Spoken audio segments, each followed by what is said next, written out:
Hey guys, it's Nat and I'm here at the LA premiere of The Man in the White Van. It's my first ever press media interview. We're gonna be interviewing a bunch of people from the cast, people from Final Destination, The Conjuring. We're gonna have a blast. Let's get into it. This movie is based off true events and everything. What do you think was most difficult, knowing the fact that it's based on a true story? Well, so I've always kind of grew up hearing about the man in the white van term and watch out for the white vans and whatnot, but I never connected it to the fact that it was from a real person that started that, Billy Mansfield Jr., who this film is based on. So I think that adds a whole another layer to it, and it's so real, it's real life stuff, that I think people need to be aware about. And when I saw the film for the first time, it kind of got way more intense than I had ever thought it was, because we filmed it back in 2021, and it's been such a long time that I kind of have forgotten how much of the story was intense, and seeing it on screen for the first time, it had me definitely shaken and sitting back just thinking about how these things happen in real life. But it's very interesting. You can dive so deep into Billy Mansfield's history and his family that they only covered so much in the film, but there's so much more to that guy and what he did in his family. So, what message in this film do you want to deliver to the audience, speaking from a perspective of a survivor? Yeah, for sure. I think it's really important. Throughout the story, she makes claims about the man in the white van, and people don't necessarily take her seriously until it's kind of, I won't say too late, but until it's that final moment where it's do or die kind of thing. So I think maybe taking people's claims seriously when they come to you sharing something like that, and not writing it off to them being over dramatic. I hope people take that away. Do you ever watch scary movies, horror movies? I've been obsessed with a Halloween franchise. That's always my all-time favorite. I actually just saw Terrifier 3 a month and a half or whenever it came out. I still have to watch that. Oh my gosh, if you like horror, that's the movie. I love horror. Yeah. The second one, I already knew the bedroom scene was going to be crazy. Yeah. It's pretty nuts. And I actually saw somewhere that they call that kind of genre gore, because it's so gory. Yeah. But it's fun because it's fictional, obviously. But I love the characters in those films. So. Yes. Also, you are working with some horror icons like Madison. Yeah. And also, one of your cast members just got a spot on the Final Destination. Yeah, it's pretty incredible. It's fun to see them work in those ways and see their experience come out that way. Conjuring 2, what Madison did, was it's still one of my favorite horror movies ever. I think that franchise is just legendary and will be remembered for a long time as one of the best. Previous projects you've worked on, how challenging or difficult would this compare to that? Oh, well, the experiences. Yeah. So, for me, I love doing it, and I wouldn't say it was super challenging. I think it was super cool, but I don't know how to word it correctly. I don't know. Yeah, different in a way. Yeah, for sure. You work with a couple legends over here, Final Destination and everything. How did it feel that working with some icons? Okay, I love scary movies. They're by far my favorite. I think one of my favorite movies is The Conjuring, definitely for me. One of my favorite all-time favorite movies. So yeah, I just love scary films. That's amazing. Yeah. Oh, you look amazing. I love your outfit. Thank you so much. I've been a big fan of the Conjuring franchise. Obviously, you did amazing in the second one. How difficult was it comparing to that project with telling a true story? Gosh, that's a great question. I would say they were both difficult for different reasons. Obviously, when I did The Conjuring 2, I was a lot younger, but I think I definitely carried on some of what I learned from that set into this project, even though they're both wildly different. They're both thrilling and suspenseful, but when you're talking about paranormal versus true crime, it is really different. I think luckily I had a lot of conversations with Warren, who was able to let me in on the first-hand account of what he knew from speaking with the real Annie, and I think that kind of changed the game for me. I was able to really, really get into her point of view.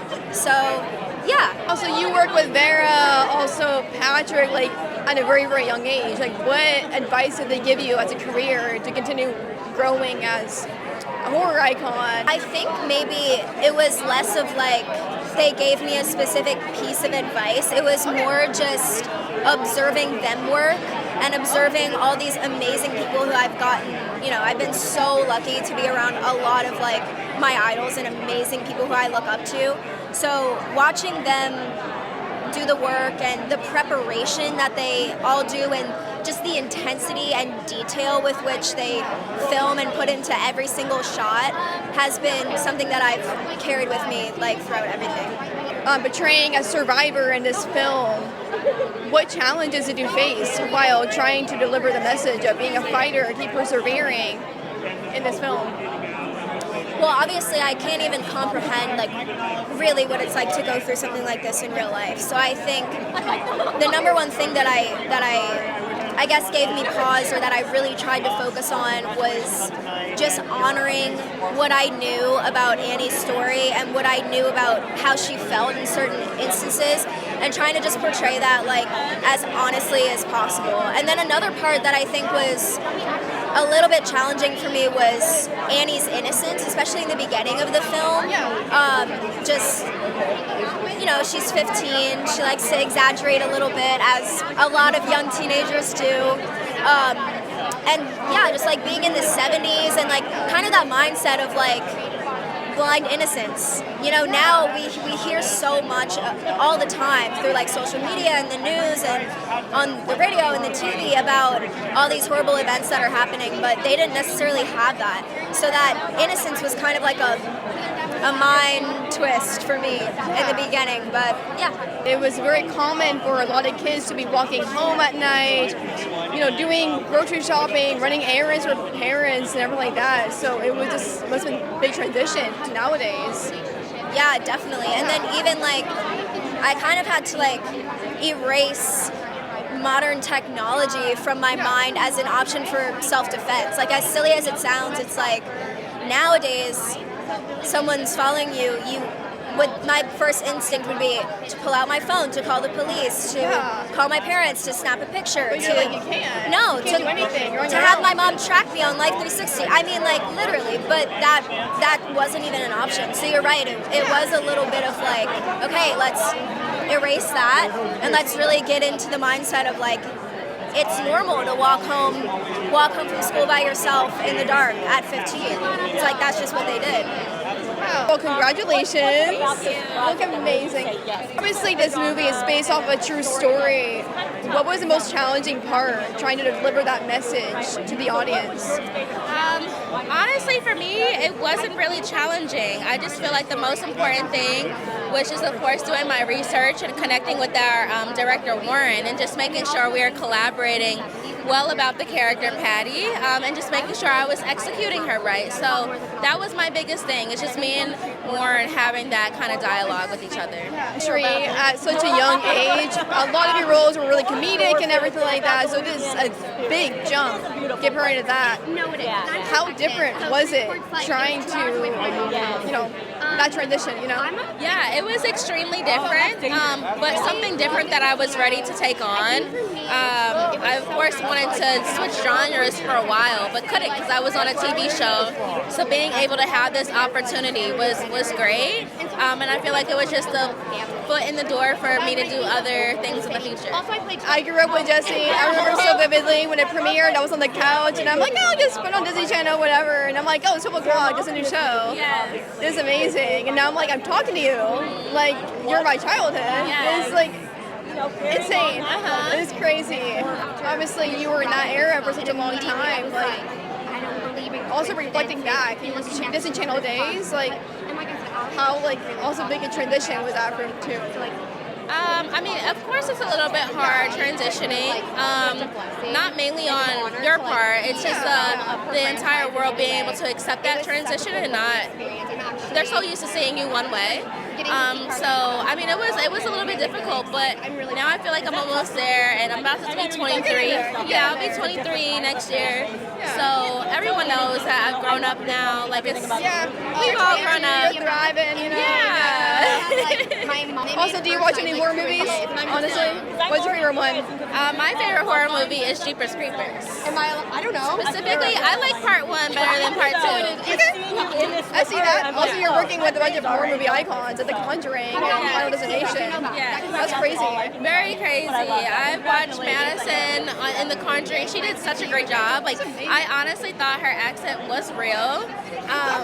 Yeah, and it wasn't. So I'm like, she did a great job. So I was definitely a fan of her work. So it was very nice to perform alongside of her. Congratulations on Final Destination 5. That is crazy. 6, right? 6?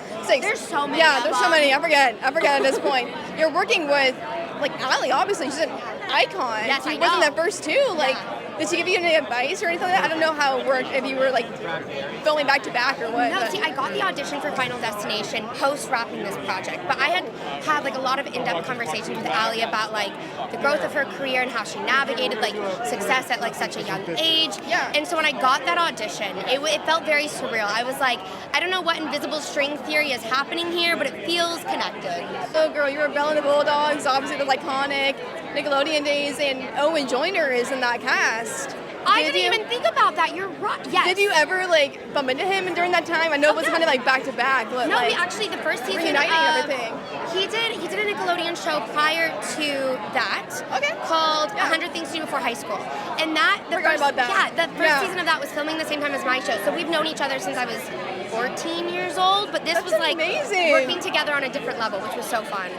I know, I cannot imagine like that dynamic on screen. You're like reuniting with your friend and everything like that. That must have been so cool. What was the most challenging part about The Man in the White Van? Because it's obviously based on the true story. Like, what do you think was most difficult for you to deliver?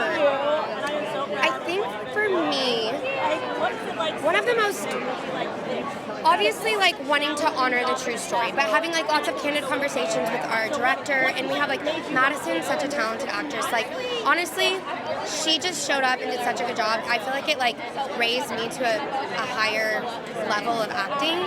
So between our director Warren and Madison, I was in good hands. So do you watch any horror movies personally?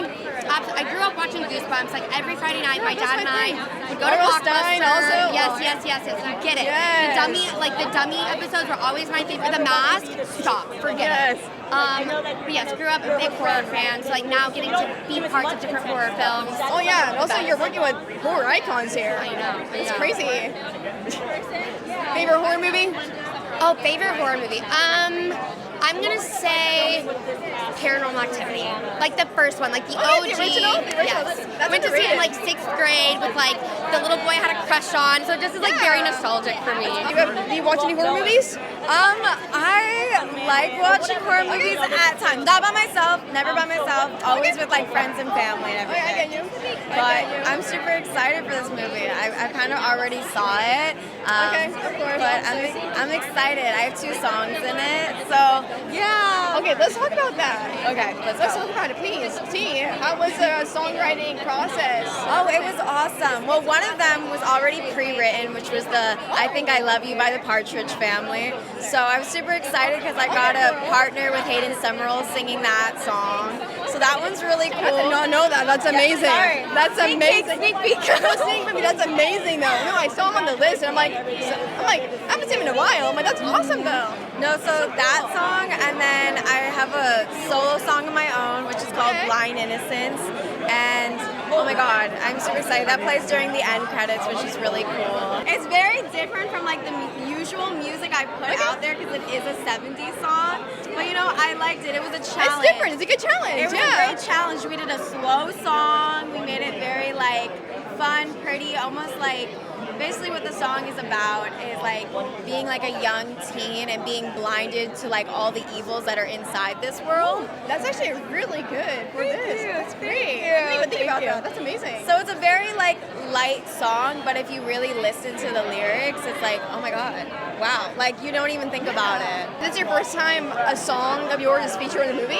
Yes, it's my first time having a song That's in a movie. big. And you're working with a lot of really Oh my god, names. no. The whole cast is like so talented. Just everyone, even part of like from the crew to like 80s, everyone is just so talented here. And I'm so thankful to even be part of this project. Yeah, you're horror icons, Nickelodeon, Disney Yes, stars. It's yes. like, that's so It's wild so crossover. Cool. Oh my god, it's so That's awesome. wild. It's so cool. I'm just like honestly so thankful to like the director, Mr. Warren. I'm thankful for the music producer, Andrew Lane, for like just thinking about me and wanting to include me in this whole thing. Huge fan of the Final Destination franchise. Obviously, one of your co-stars, Brett, got a part in the new movie. That's crazy. I'm so happy for What was her. the reaction when you heard about the news? I just heard. I'm so happy for her. I mean, what is it? Like the 6th? Six, I think. Oh my God. Coming in 2025 or something?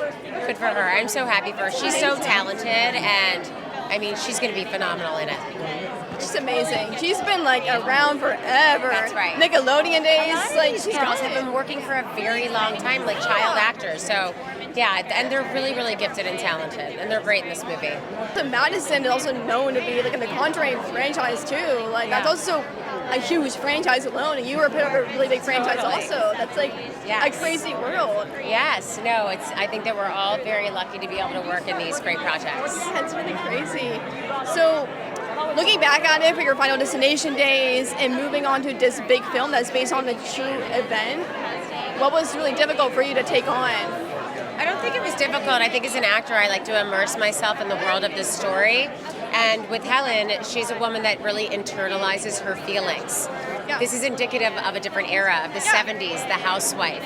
Yeah, so things are different. It's Things are way completely different. No different technology, than now. And so everything's- it's, so when I think about that and like contrasting that to present day life, that was something that I wanted to explore and kind of dig, sink my teeth into. Yeah, like things were so different back then. Like no phones, kids could walk on by themselves, do grocery shopping by themselves, no supervision. It's It was a completely different world, and I think that, to be able to see this in the way that Warren decided to tell the story from the victim's point of view through Annie is a really interesting take on this, and that there's no glorifying the killer. This is a way of really telling the story and the trauma about what's happened to these victims. What do you think was difficult for Madison to take on that role of being a survivor? I think it was really challenging for her, and I think that she did an incredible job in portraying that, and I think the big takeaway is listen to your children. That is very true. Very, very true. Thank you so Well, it was much. amazing talking to you. Have a great night. I cannot wait to watch it. Hey guys, it's Nat, and I'm here at the premiere of The Man and the White Man.